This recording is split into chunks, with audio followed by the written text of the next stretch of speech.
두 번째로 우리가 마음에 두려워하는 것이 미래의 새하늘과 새 땅은 반드시 우리에게 다가올 거고 성도는 모두 부활해서 그곳에 들어갈 건 분명한 거예요. 그런데 우리가 마음 한구석에 두려움이 약간 어떤 사람들에게 있어요. 그게 잘못된 종말론으로 인한 하나님 나라 구원, 그리고 그 구원에 들어가는 주님께서 우리에게 주신 십자가 복음이 뭔지를 오늘 우리가 어떻게 체험하는지를 모르면 이거 마지막에 어떤 분들이 얘기하는데 이 땅에 큰 환난, 더욱이 그걸 7년 동안 당한대. 엄청난 7년 동안 당하는 환난이라고 하는 말이 있어요.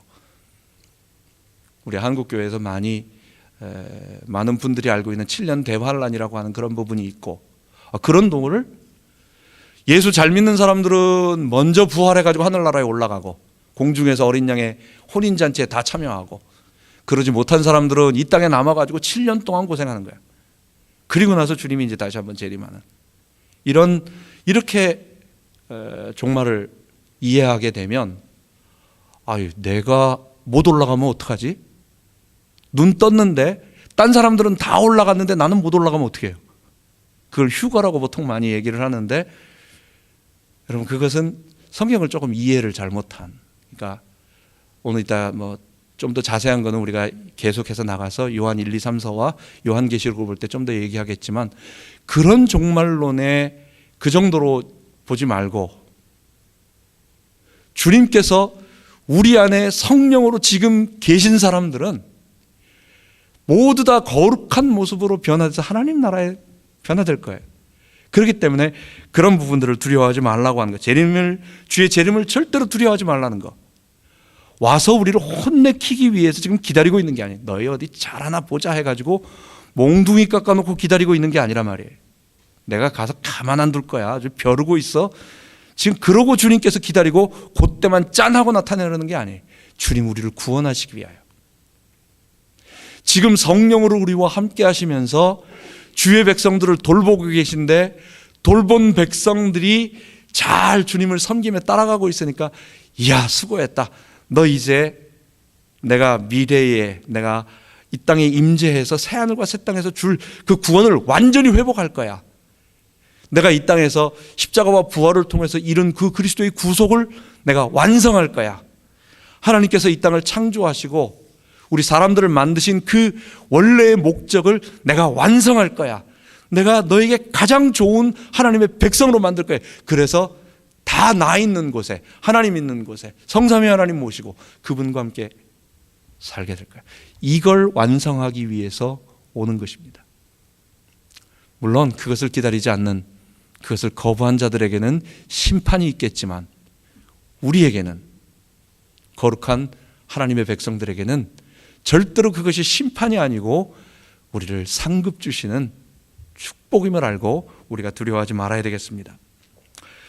우리가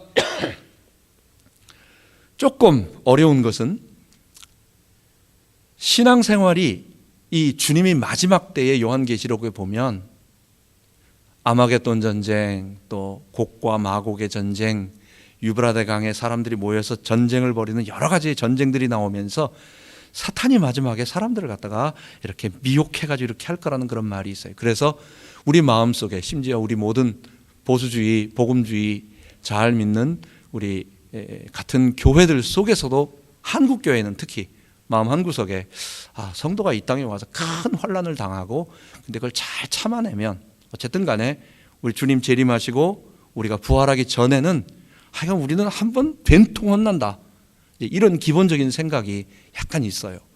그런데 주님이 말씀하신 것은 너희들의 육체적인 고통이 심할 거다라고 하는 그런 쪽을 말하는 게 아니에요. 그걸 말하기 위해서 제가 오늘 24장, 마태복음 24장을 얘기하는 것입니다. 많은 사람들이 24장을 그렇게 보기 때문에 제가 24장에 그 환난과 기근과 핍박과 막 여러 가지 것들이 있는데, 그런 것이 가까운 종말을 말하고 미래의 종말에는 조금 더 다른 의미가 있다라고 하는 것을 얘기하기 위해서 여러분들에게 두려워하지 말라고, 오히려 우리에게 말하는 큰 환난이라고 하는 것은 그건 시험의 때라고 얘기하고 있어요. 교회가 7교회가 있었습니다. 그 중에서 3개 교회는 아주 부자 교회였어요. 에베소 교회, 소아시아의 수도교회였어요. 거기는 최고 돈이 많았어요. 라오디게아 교회, 그 교회도 부자라고, 아주 자기가 부자라고, 나는 부유하다고, 너 눈에다 안약 발라가지고 너 벌거벗은 거 좀 보라고,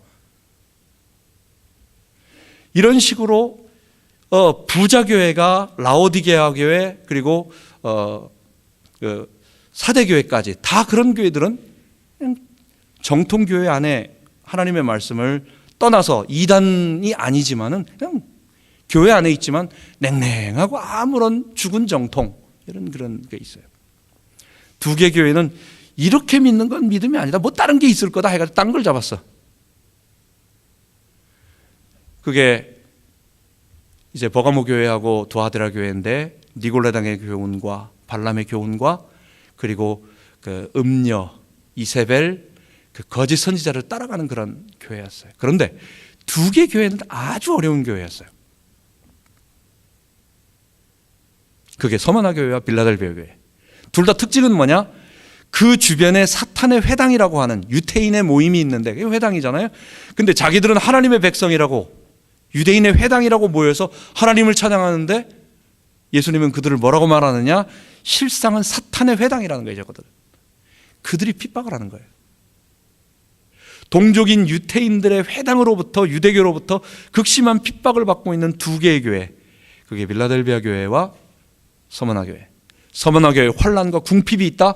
그러나 너가 실상은 부자다, 너 축복한다, 걱정하지 마라, 하나님 책망하지 아니하시고 그를 사랑하셨어요. 더 힘든 교회가 하나 있었어요. 그게 빌라델비아 교회. 빌라델비아 교회는 너무너무 적은 능력, 사람도 없고 돈도 없고, 그런데 그 적은 능력을 가지고 주님을 섬기는 겁니다. 너가 내 믿음을 이 믿음을 끝까지 지켰으니, 그러면서 하시는 말씀이 내가 시험의 때를 면하게 하리라. 그러면서 그 시험의 때가 뭐냐라고 했을 때 온 세상을 미혹해 하는 그때라고 말하는 거예요. 시험의 때라고 말하는 거예요.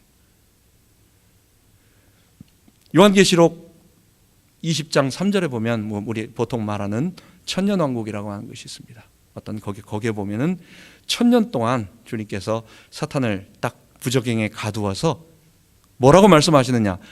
온 세상을 미혹하지 못하게 한다라는 거예요.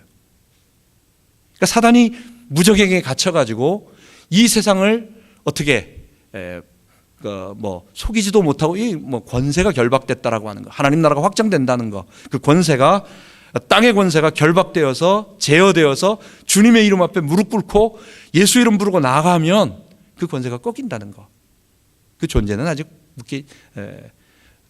결박되지 않은 거, 존재는 묶이지 않고 그랬다는 거.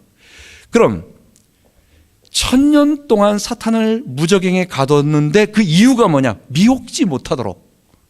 자, 그럼 1000년 후에 잠시 동안 풀리리라는 말은 뭐예요? 풀려서 온 세상을 미혹해 한다는 거예요.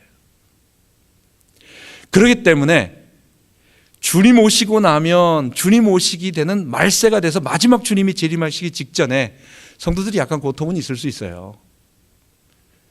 세상에서 왕따를 당할 수 있고, 또는 저는 요즘이 말세지만 주님이 오시기 직전이 아닌가, 많은 분들이 얘기하는 것처럼 저도 그렇게 생각을 합니다.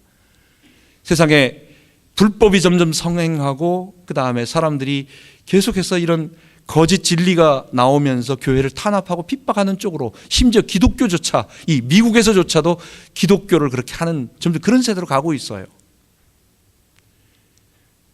환란이 없다라는 얘기가 아니라 육체적인 핍박만 곧 그거 해서 두려워하지 말고, 지금이 환란의 때라고 하는 거, 지금이 큰 환란의 때라고 하는 거. 근데 그 환란의 핵심은 뭐냐?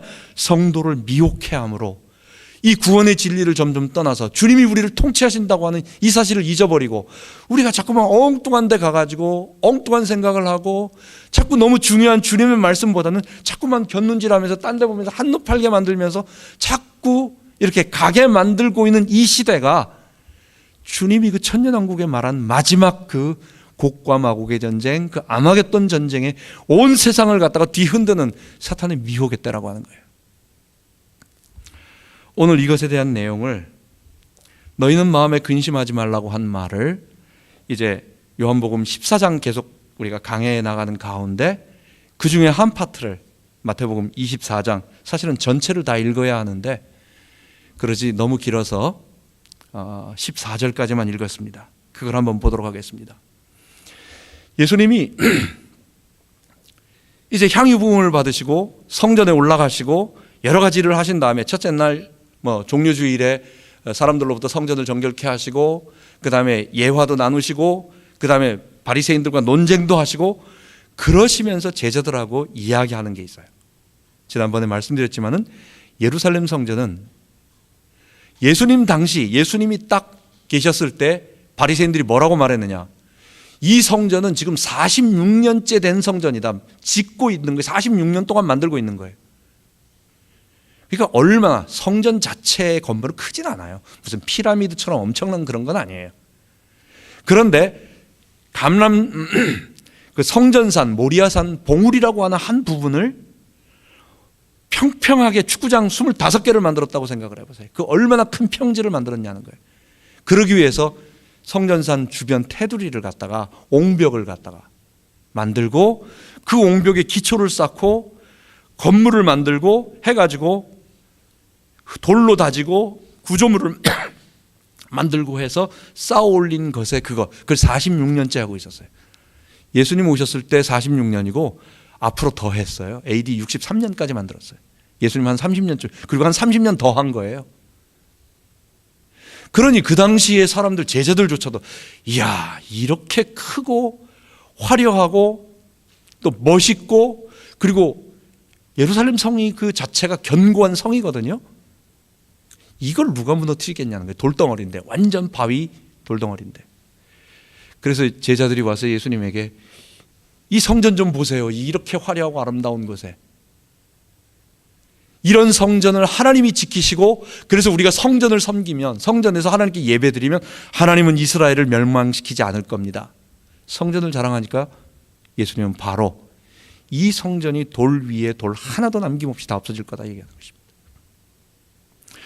제자들이 생각합니다. 어떻게 이 큰 성전이, 이렇게 견고하게 만든 이 요새 같은 성전이 무너지겠느냐.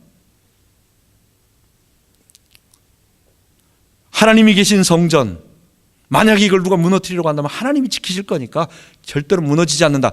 그런데도 예수님이 이 성전을 무너뜨린다고 말하면 이게 바로 진짜 세계가 종말은, 예수님이 계속 말씀하고 계신 진짜 세계 종말, 또 주님이 재림하시는, 혹시 가신다고 하니까 주님이 재림하시는 그날이 아니겠느냐. 그래서 마태복음에는 주의 종말, 예수님이 재림하시는 그 세계적인 마지막 종말과 그리고 성전 파괴되어지는 그것, 예루살렘 멸망을 같은 것으로 보고 제자들이 물어보는 거예요. 그러나 원래 말하고자 하는 것은 마가복음, 누가복음에 보면 이 성전이 언제 무너지고 이 성전이 무너질 때 어떤 징조가 있겠습니까? 그걸 물어보는 거예요. 그래서 예수님은 가깝게는 예루살렘 성전 한 30년 후에, 한 40년 후에 이 성전이 무너질 거다라고 하는, 근데 성전만 무너지나요? 예루살렘이 아주 피비린내가 나는 겁니다. 거기에 10만 명 이상 되는 사람이 완전히 도륙이 되는 거예요. 그 안에서는 온갖 아비규환이 다 일어납니다. 로마 군대가 죽이기도 했지만 그 안에서 열심 당원들이, 사람들이 자꾸만 나가서 항복하자는 사람들도 있고, 성을 떠나려고 하니까 못 떠나도록 하기 위해서 칼로 죽이고, 조금만 말 안 들으면 그냥 동족이 동족을 죽이고, 먹을 게 없으니까 어머니가 자식을 갖다가 삶아서 죽여가지고 고기를 뜯어먹고, 이런 일들이 실제로 요세푸스기로 보면 다 나오고 있어요.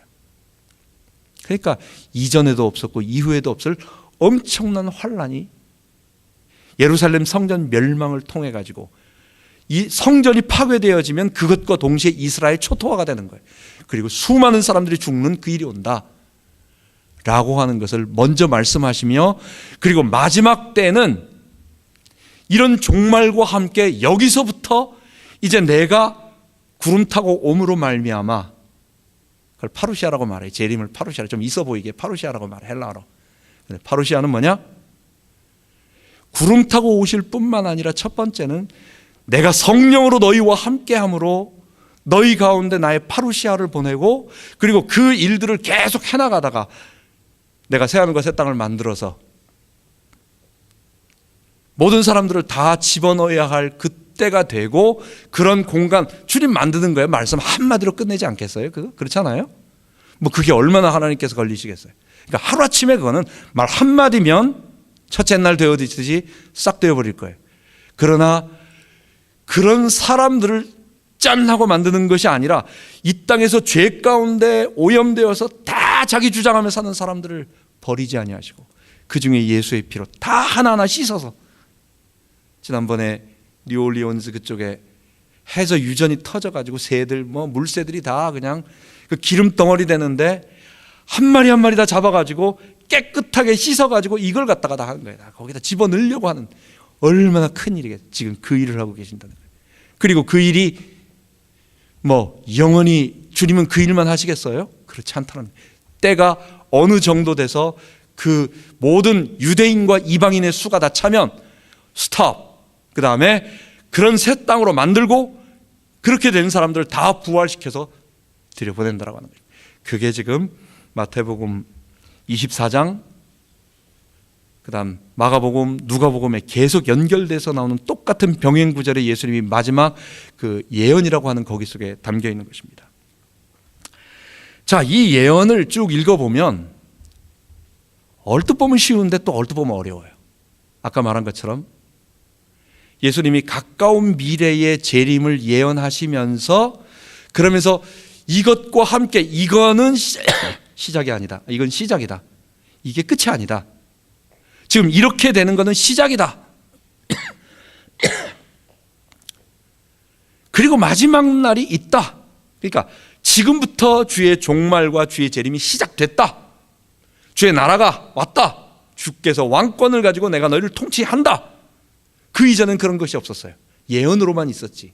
하나님 나라에 대한 예언으로만 있었지, 그 구약에는 예언만 있었지 실제 그 일은 없었는데, 예수님의 십자가의 부활로, 그리고 그 주께서 오신다라고 약속하신 그 파루시아가 성령으로 우리 안에 임재하심으로 시작되었고, 이제 어느 정도 지나면 마지막 날 주께서 정말로 구름을 타시고 직접, 지금은 성령으로 자신의 영으로 통치하시고, 그리고 때가 되면 자기의 실체가 이 땅에 구름 타고 오시는 그날이 온다는 거예요.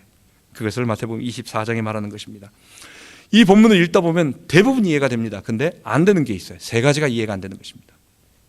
그게 오늘 첫 번째 읽은 마태복음 24장 14절. 두 번째가 뭐냐면 인자가 구름 타고 영광 가운데 오는 것을 보리라. 세 번째가 뭐냐면 이 세대가 지나가기 전에 이 말이 다 이루어지리라. 이 세 가지예요.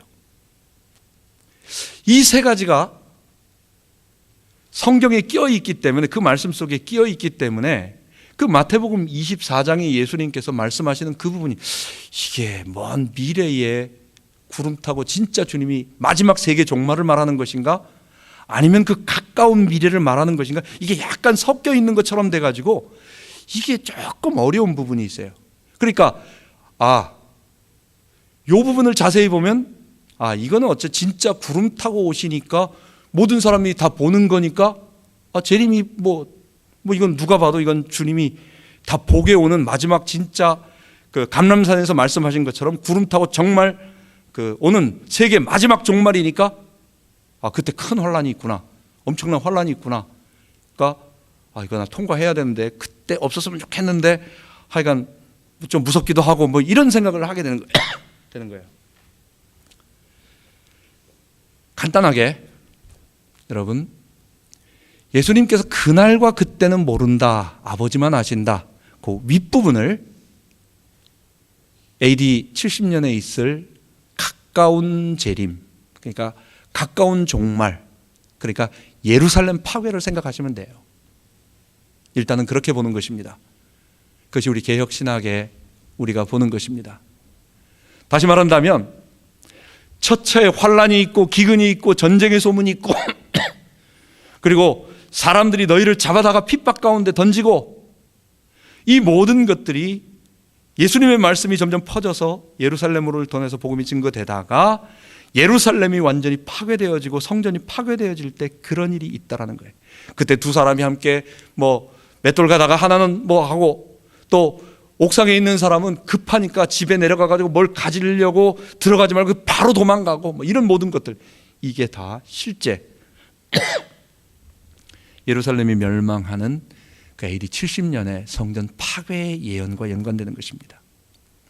그럼 우리를 조금 어렵게 만드는 아까 말한 마태복음 24장 14절에 이 복음이 땅끝까지 증거되어야, 온 세상에 증거되어야 끝이 오리란 말씀, 당연히 우리는 복음이 지금 이슬람권부터 러시아까지, 이것도 맞는 말이에요. 그러나 거기서 1차적으로 주님이 하시고자 하시는 말씀에, 거기서 말하는 온 세상이라고 하는 것은 로마 제국을 말하는 것입니다.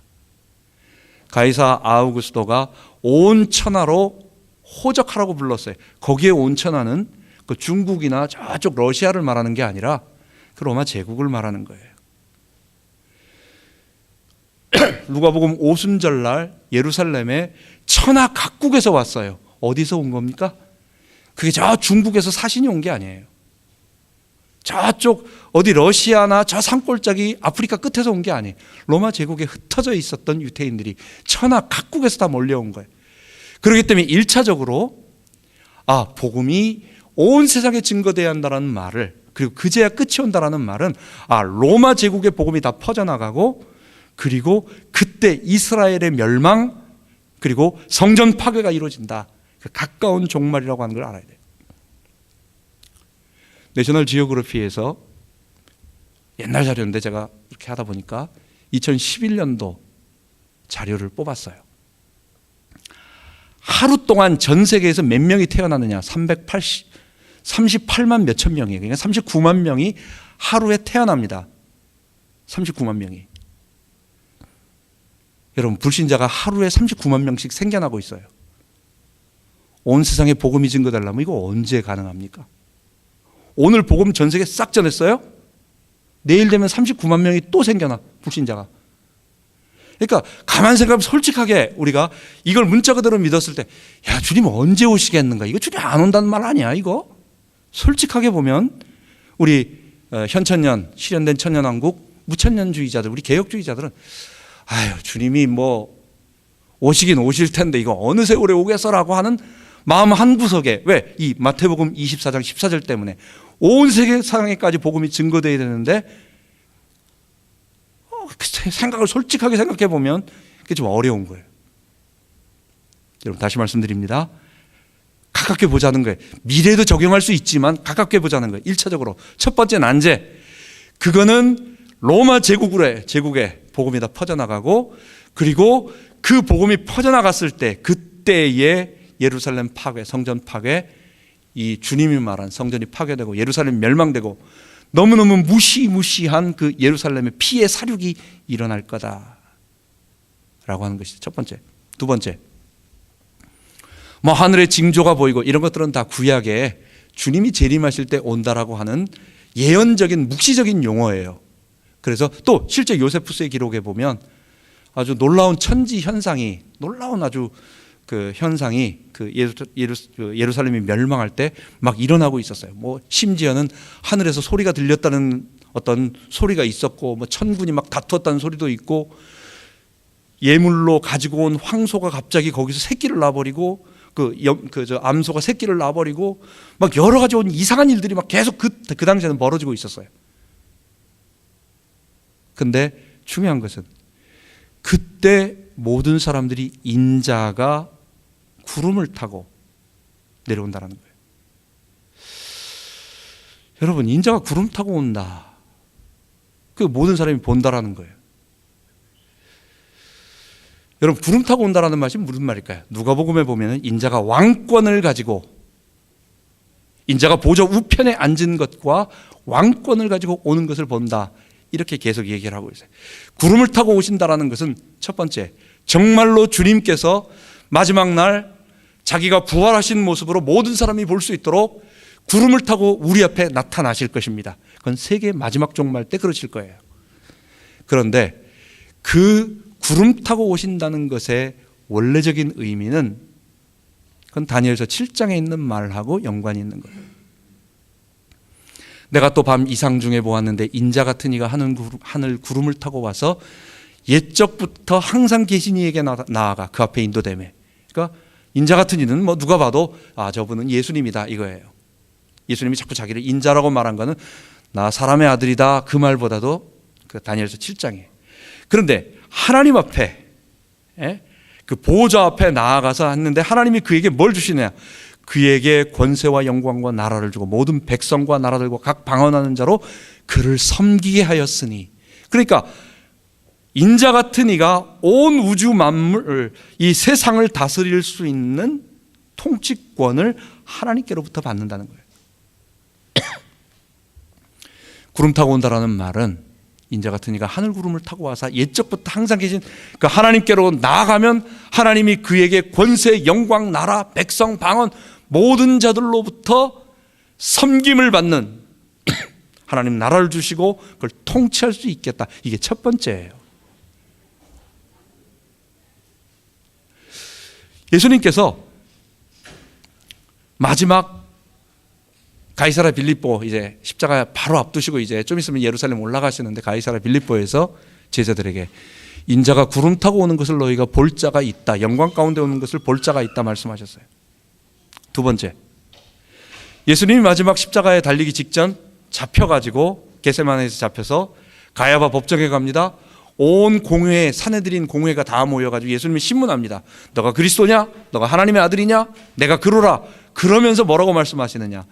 너희가 인자가 하늘 왕권을 가지고 보좌에 앉은 것을 보게 되리라 말씀하십니다. 여러분, 그걸 본 사람이 있나요? 잘 생각해 보세요. 다시 한번 마지막 오늘 또 한 가지 중요한 구절. 이 모든 것이 이 세대가 지나가기 전에 다 이루리라. 이 세대라는 것은 아무리 생각해도 그 시대 사람들을 얘기하는 거예요. 그 예수님을 찔렀던 자들, 또 예수님을 이렇게 핍박했던, 신문했던 모든 사람들을 얘기하는 그 사람들을 얘기하는 거예요. 그게 2000년 후에 우리를 얘기하는 것이 아니라 예수님 당시에 예수님을 직접 봤던, 십자가에 못 박히는 것들을 봤던 사람, 그 사람들을 얘기하는 거예요. 근데 그 사람들이 봤어요? 이 모든 일이 끝나기 전에 다 이루어지리라는 말은, 여러분 다시 한번 집중해야 됩니다. 그것은 너무도 명백한 말이에요. 예수님이 거짓말했을 리가 없잖아요. 봤다고 하잖아요. 본다고 하잖아요. 인자가 영광을 가지고 구름 타고 오는 것을 본다고 하잖아요. 뭘 얘기하는 겁니까?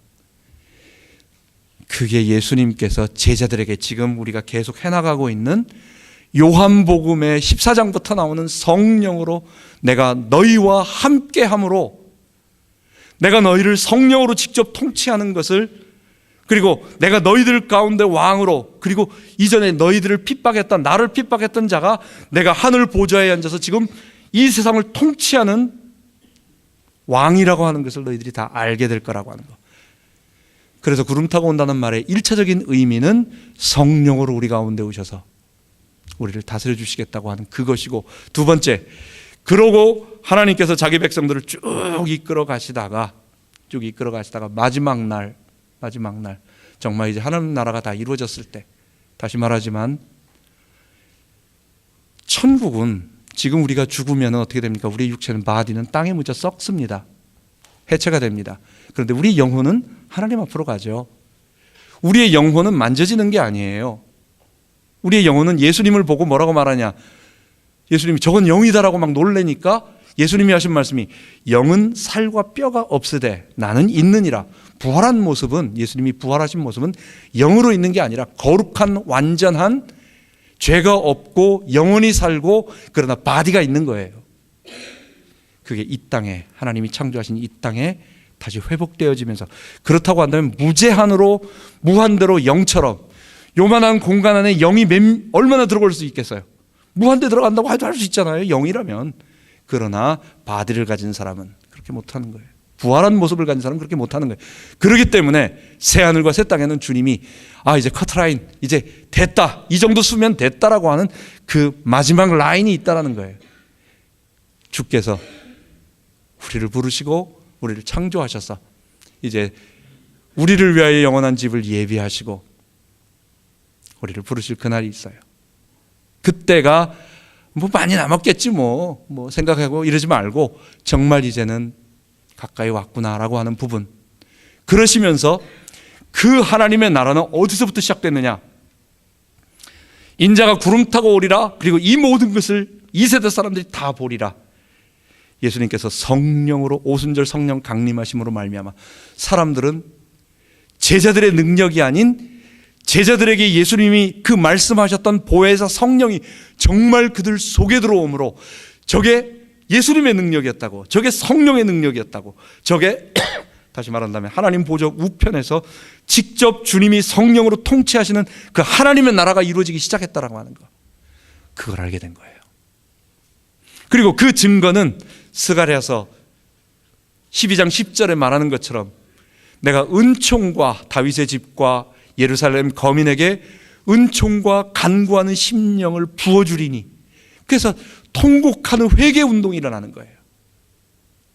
회개 운동이 일어나고 형제들아 우리가 어찌할꼬 할 때에 주께서 회개하고 주의 이름으로 예수 이름을 믿고 회개하고 죄사함을 얻고 그리고 세례를 받고 내가 옛사람은 죽고 주님의 영이 나와 함께 하시겠습니다. 나 새 사람 되겠습니다. 주의 성령님 나를 통치해 주세요. 믿음으로 고백하는 표시로 세례를 받고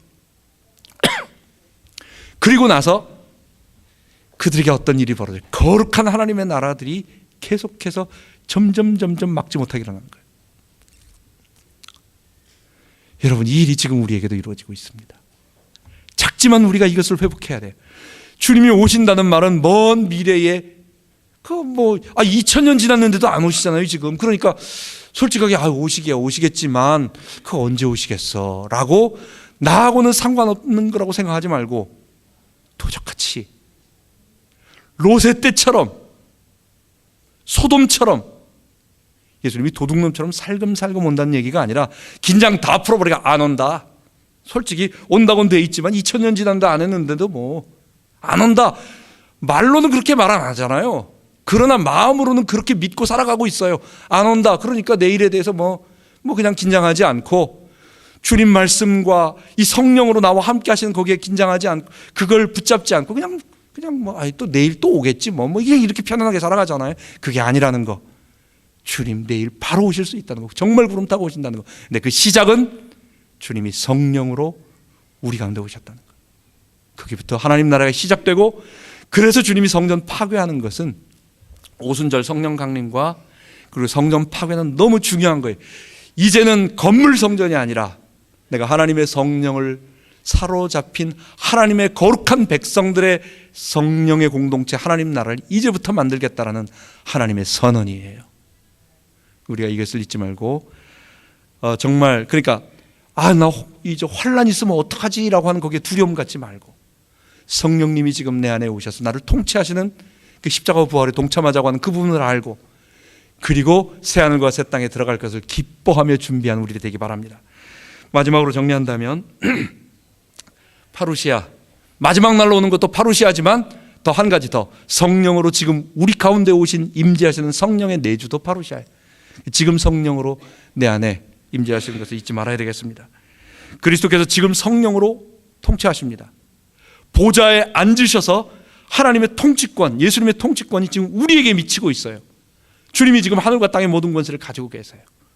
그래서 우리가 요한계시록에 보겠지만 지금이 바로 주님이 보좌에 앉으셔서 성령으로 통치하시는 천년왕국 기간이고, 그리고 어쩌면 지금이 그 말세에 너무 세상이 그냥 사람들을 갖다가 미혹하는 일들이 너무 많고, 보세요.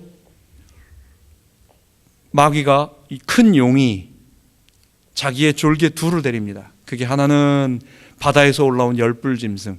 이게 막 핍박을 하면서 교회를 핍박합니다. 이게 강력한 세상 권세를 말하고 있어요. 그리고 땅에서는 두 뿔 가진 짐승이 올라옵니다. 근데 어린 양같이 생겼어요. 그러니까 예수님 비스무리하게 하면서 거짓 메시지를 계속하는 거짓 종교를 만들어내는 거짓 선지자들이 종교적인 타락과 그리고 권세의 압력으로 계속해서 교회를 핍박합니다. 뿐만 아니라 대부분 사람들에게는 음녀가 붉은 옷을 입고 그리고 사치와 향락을, 이름을 뭐라고 말하냐, 바벨론. 그러니까 사람들에게 사치와 향락을 줘가지고 뼈가 녹도록 그냥 누리도록 만들면서 죄 재림 없어. 이 세상이 좋지 뭐.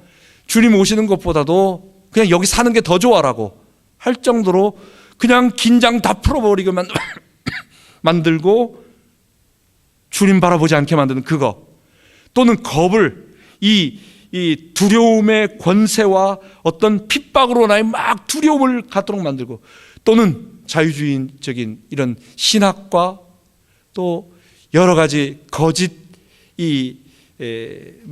성공신학, 우리 예수 믿으면 아주 잘 된다라고 하는 거, 아브라함처럼 축복을 받을 수 있지만 그러나 그리스도와 함께 고난을 받는 것이 우리를 만드는 것입니다. 사탄만 계속 쫓아다니는 사탄 신학, 또는 요즘은 아예 이제 갈 때까지 갔잖아요. 동성애 목사님까지, 우리 교회 동성애자가 왔다, 여러분 교회 문 닫고 들어오지 말라고 할 겁니까? 들어오라고 해야죠. 같이 예배드리자고 해야죠. 근데 뭘 얘기하는 거예요?